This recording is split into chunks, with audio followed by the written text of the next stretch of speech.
5-6 saat davam edən yorğun dərs saatları, ağır məktəb çantaları, şəhərin səs-küyü, tıxaclar uşaqların təhsilinə görəsən necə təsir edir? Üstəlik əsas fənlərdən əlavə hazırlıqlar, xarici dil və digər proqramlarla dolu məşğələlər. Əvvəllər yalnız yuxarı sinif şagirdləri əlavə hazırlığa gedirdisə, indi ibtidai siniflərdə oxuyanlar da repetitora üst tutur. Nədir buna səbəb? Valideynlər bir dəbə mi düşüb deyin, bir trendə mi qoşulub deyin, övladlarını müəllim yanına hazırlığa və ya kursa qoyur.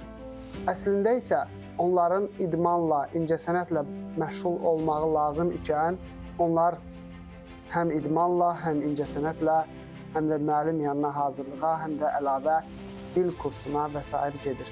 Bunun səbəbləri müxtəlifdir. Qeyd elədiyim kimi, bu bir sadəcə trend, dəb də ola bilər. Bunun digər səbəbi məktəblərimizdə şagirdlərin siniflərdə çox olmağıdır. Sir deyil ki, ali məktəblərə yüksək balla qəbul orta məktəbdə verilən bilik və bacarıqların nəticəsi deyil. Lakin indi şagirdlər əsasən repetitor yanına getməklə ali məktəblərə qəbul imtahanında yaxşı nəticə əldə edə bilirlər. Sırf imtahan dərsləri, yəni 4-cü qrupdursa, 3-cü qrupdursa, 2-ci qrupdursa, sırf həmin dərsləri biz 10-11-ci sinifdə təklif edək.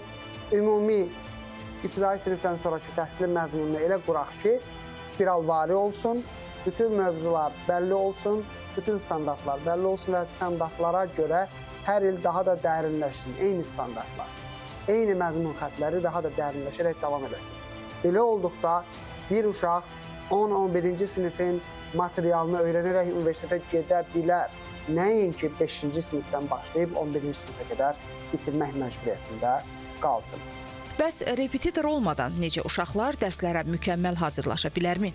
Zərurət halına çevrilib, ona görə ki, müxtəlif imtahanlar var nəticədə və şagirdin 1-ci sinifdən etibarən valideyn xəyalını 11-ci sinifdə hansı ali məktəbə girəcəyi ilə qurur və o nöqteyi nəzərdən özü üçün düşünür ki, mən övladımı bu istiqamətə yetişdirmək üçün mütləq formalaşdırmalıyam ki, yaxşı olsun. Lakin mən düşünürəm ki, əslində sistem özü də ona diktə edir ki, normal bir yaxşı müəllim, yaxşı sinif otağı, ibtidai sinifdə heç bir repetitor fəaliyyətinə ehtiyac olmadan şagirdin baza bilgilərini götürə bilməsi üçün kifayətdir.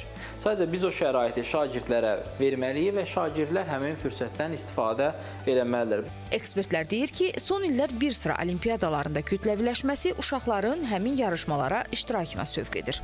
Biz o yarışlarda övladımızı təşviq edib nəticə almağa sövq eləməliyik ki, o gələcəkdə təqaüd imkanı versin. Məsələn, gedib bir dünya riyaziyyat olimpiyadasında və fizika riyaziyyat olimpiyadasında şagird yer tuta bilər. Şagird həmin yarışlarda və olimpiyadalarda yer tutmaqla MIT-də, Harvardda və s. universitetlərin tam təqaüd ala bilər və alırlar da. Amma bu yarışlar, o yarışların alternativi deyil. Ona görə də düşünmürəm ki, bunların kütləviləşməsi bizim təhsilimizə ciddi xeyir verir. Hardan etibarən dəyişməli?